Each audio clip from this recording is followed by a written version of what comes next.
Welcome to Function of the Month number 2. Function of the Week, actually. We're doing it a bit more often than that. So this Function of the Week is going to be snowball. This is a function I'm not too familiar with. Don't think I've used it in a performance. It's a strange one, and I haven't really got my head around it until now. It was originally contributed to Tidal by David Minix. Thanks for that. And the idea of it is to act like a snowball running down a hill, gradually building up layers. So I think the easiest thing to do is listen to it in action. So let's start with a simple tom pattern. So just a simple low mid high tom pattern. And let's listen to this.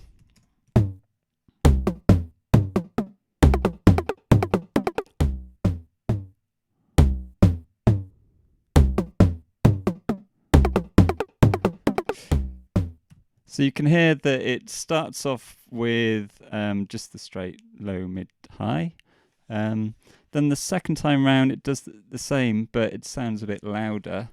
The third time it's the same, but on top of it is a version of it that's hurried, so it's going twice as fast and twice as it goes up an octave in pitch. If toms can be pitched, which I guess they are in a way. And then the fourth time, it's the same again, but with the layer from before and an additional layer that's going twice as hurried again. So it ends up being as if you'd done hurry 4. Let's listen to that a bit more.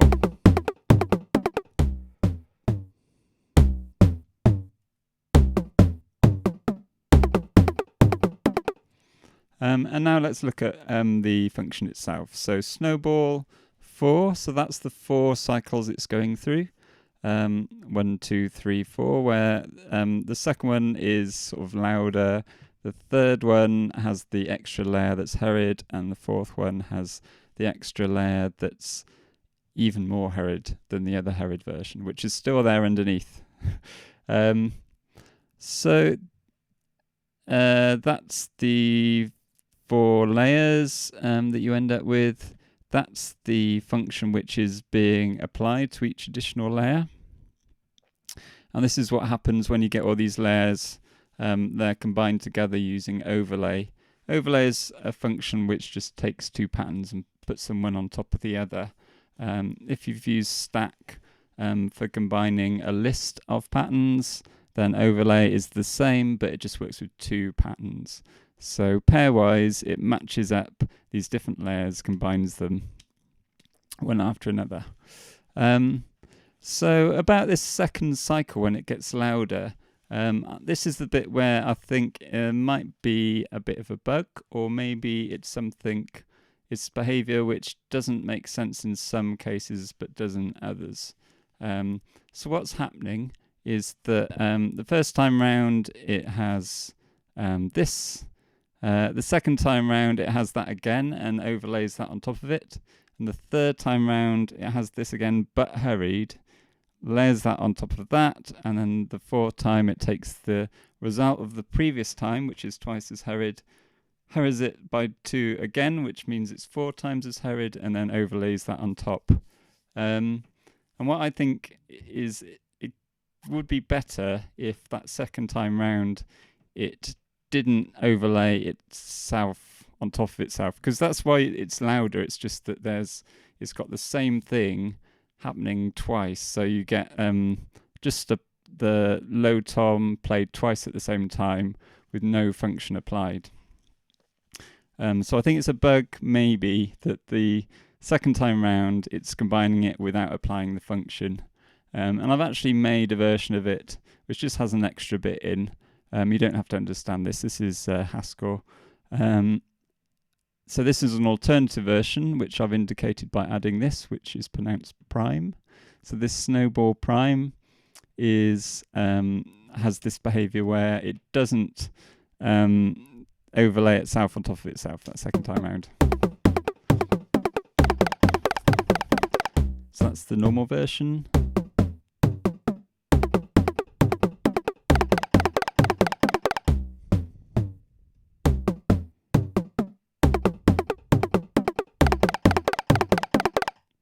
So that's the possibly bug fix version.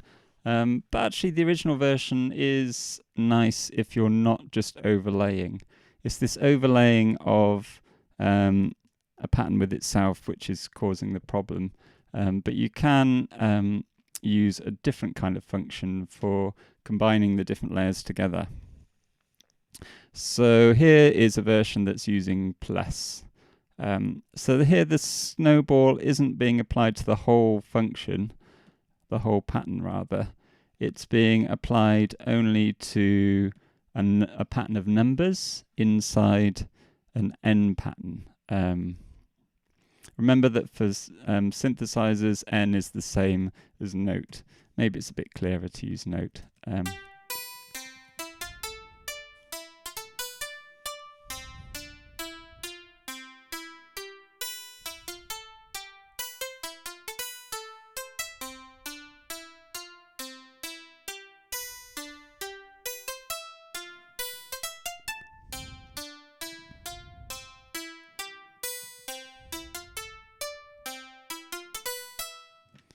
So that's quite different. It's instead of just overlaying each layer on top of each other, it's combining, each time it adds another layer, it combines it with the original by adding them together.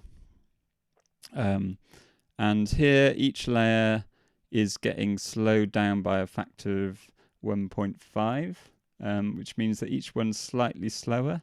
And you start having these rhythmic variations as the layers going at different speeds get added together and start combining in interesting ways.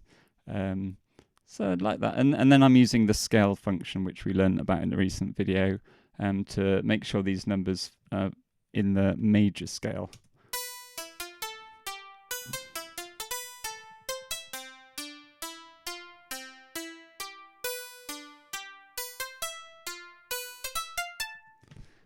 Okay, so that's making sense. It's so this is first time around. It's just being played normally, being fit to the major scale, but otherwise just being played.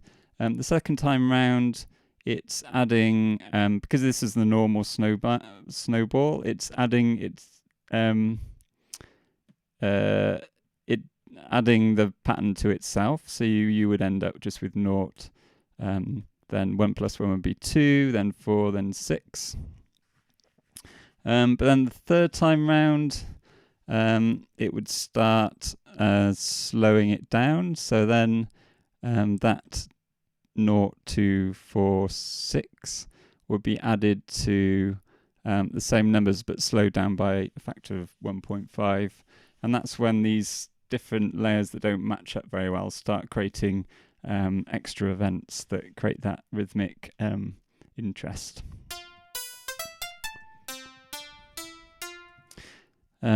So when you're adding together patterns, if you just have plus, then it takes the structure from both of them. If I use this bar here, this is getting a bit advanced, but it would be only taking the structure from the left-hand side, which in this case would be the version that wasn't slowed down. So you'd always get 4 events per cycle then. But it would still be going up because it's still adding together those layers. It's just that the structure only comes from the original. And if I did it this way, you'd only get the events from the slowed down version. So each cycle you get fewer and fewer events.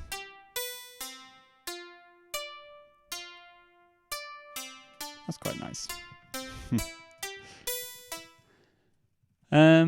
Yes, this is a slightly different version, doing the same principle, except I'm not applying it to a scale and I'm using a drum kit instead of notes.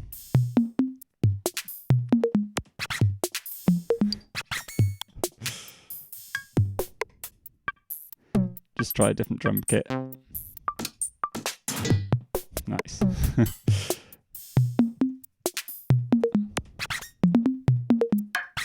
Yeah, I think David probably had musical notes in mind when he was making this, but applying it to rhythms, to percussion rather, creates something else. That's creativity. So this is the original examples that David provided when he contributed this function. So let's have a little listen to those. It's using a different scale.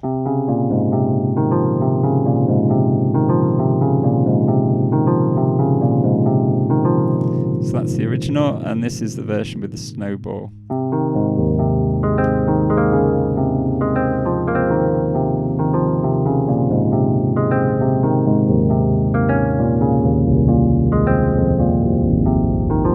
Let's try with snowball prime.